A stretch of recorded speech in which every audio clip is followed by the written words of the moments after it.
Hello classes, this is video lesson number 17 for Tuesday, May 19th. We are all done with chapter 12. In chapter 12, we've learned that the United States acquired a lot of land in the Mexican War against Mexico. The states of California and Utah were formed out of this land along with 4 other states. California, we learned, was settled because of a gold rush in the year 1849. And Utah was settled by a group of people called the Mormons who were seeking religious freedom. In chapter 13, we're going to learn more about the North and the South. And today I'm going to focus in on the North. Next video lesson will be about the South. All throughout the school year, we've been discussing the North and the South in class. It all started when we learned about colonies. It comes up every time the issue of slavery comes up.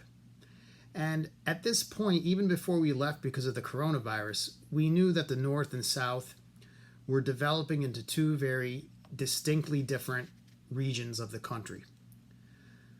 The North was becoming more industrial as time passed, and the South was staying agricultural. In fact, they were clinging to agriculture while most of the world was moving to industry. Because of this, the culture of the North and the South started to grow apart. And of course, there was one issue they could not compromise or get along on at all, and that was slavery. And as time went on, these differences over slavery would get worse and worse. But before we get to that, let's focus on the North. And there are a couple things I want to talk to you about. The first thing I'm going to go over is the North's economy. And then the second thing we'll go over is pretty much the North's people. Okay, so the North's economy, as we said before, it was industrial. It was based on factory work. Factories developed pretty rapidly and were pretty widespread throughout much of the North. We learned chapters ago that it did start in the New England states, but by the 1840s to the 1860s, you could see factories all over the North. By rivers, by lakes, but you would pretty much find them by cities mostly. And of course, you'd find a lot of the cities by rivers and by lakes and oceans. Factories developed in the North because, of course, they had a lot of workers, they had resources, and they had the transportation networks necessary to move products to markets. There was the mass production of many things, but predominantly the thing that was mass produced the most were textiles. In other words, cotton, which was coming from, at first, other areas of the world, the British Empire and India, but eventually from the American South, all this raw cotton was brought into the factories and it was pretty much mass produced into clothes. So to make a long story short, the South of the United States would end up growing the cotton. The North would be making that cotton into products. Also in the North, transportation got a lot better during this time. Clipper ships were invented. These are the fastest sail ships ever made. They were called clipper ships because they clipped time off of trips. For example, to go from the United States to Europe was cut in half. And you could also get to California within 90 days. It used to take almost 200 days to get to California by ship. Also, locomotives were being mass-produced, and railroad lines were being built all across the country. There were 31,000 miles of railroad by 1860, much of it in the North. Locomotives moved products very rapidly. They could move a lot of weight very fast, and this brought shipping costs down. Shipping prices started to go down because it was faster and easier to ship goods over long distances. This, of course, brought prices of things down also. This was good for just about everybody. Businesses made more money not on per product, but by selling more. Customers saved, and people got stuff faster.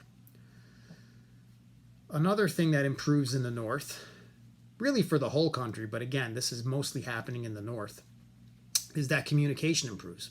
The telegraph was invented by Samuel Morse, and he developed a language of sending electronic signals through those wires, through the telegraph wires. And again, telegraph, I forgot to tell you, these are like telephone poles with wires. And in those wires, electrical signals would be sent.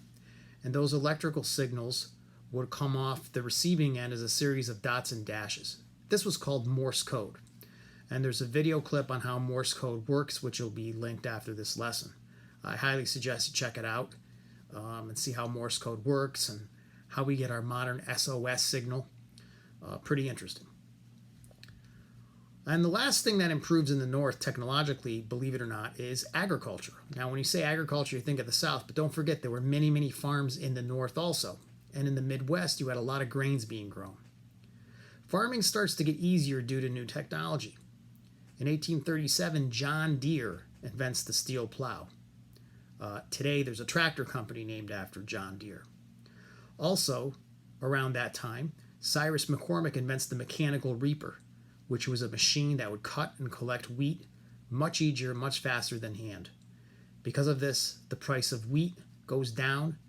Farmers make more money selling wheat just because they can grow so much more. It's so much easier for them to grow it. It becomes profitable. And this, again, changes culture in the North. All right, second thing I'll talk about before we're done is the North's people. Okay, for many years, most Americans could trace ancestry back to England. Pretty much were English, people of English descent. But what starts to happen, you start to see more immigration. But why did we get immigrants coming to this country? Well, one of the reasons were the factories. There were factories, and the factories needed a lot of workers. And word was out throughout the world that in the United States you could find jobs. Unfortunately, factory work was not good work. Conditions were poor for the most part. Most factories were hot in the summer, cold in the winter, poorly lit. Accidents were common. Injuries and death happened on a frequent basis. Child labor was actually legal. So there were places where kids didn't go to school. Instead, they worked in factories. And kids got hurt and killed at a much higher rate than adults in factories because they were often given the worst jobs possible, such as unjamming machines. Since they had smaller hands and could crawl into tight spaces, they were told to do very dangerous things. Pay was low, hours were long, and workers had no rights. Because of this, labor unions started to form. Now, a labor union is something you'll learn a lot more about in 8th grade, but a labor union fights for better pay and better working conditions for its workers. They use protests mostly to get their message across, but they can also strike. Strike means refusing to actually work. Unions would have to fight for many, many years, though, to improve things. At first, unions got nowhere, and it would take many years for conditions to improve. But today, jobs in factories are much, much better than they were at this time. Now, it wasn't just white men that worked in factories. You also had African Americans who faced prejudice, discrimination, and less rights due to their race. Also, many workers were women. Factory owners loved women because it was an excuse to pay them half as much as men. You heard me right. Women were paid half as much as men. And by the way, men were low paid. So you can imagine how bad the pay was for women. Despite these poor working conditions, many, many people flock to the North from around the world to get these factory jobs. Mostly because it's worse in the countries they're coming from. For example, 1.5 million Irish people are going to escape Ireland and get away from the Great Irish Potato Famine, which killed millions of Irish people through starvation. When the Irish get here, they face a lot of discrimination and abuse. Another 1 million Germans escape war and poverty to come to America. They don't receive as much discrimination, but a lot of it has to do with the fact that the Germans pretty much only half of them settle in cities. The other half move out west, where they become farmers. Now, immigration had some effects, some impacts. The most obvious one was lots of labor, cheap labor. Immigrants worked for less money than Americans. They also brought a new religion. Well, I shouldn't say a new religion. It's the oldest form of Christianity, but it wasn't a common form of Christianity in the United States at that time. And that's Catholic Christianity. better known as the Roman Catholic Church. Almost every Irish person who moved to America at this time was Catholic, and half the Germans were. So this starts to change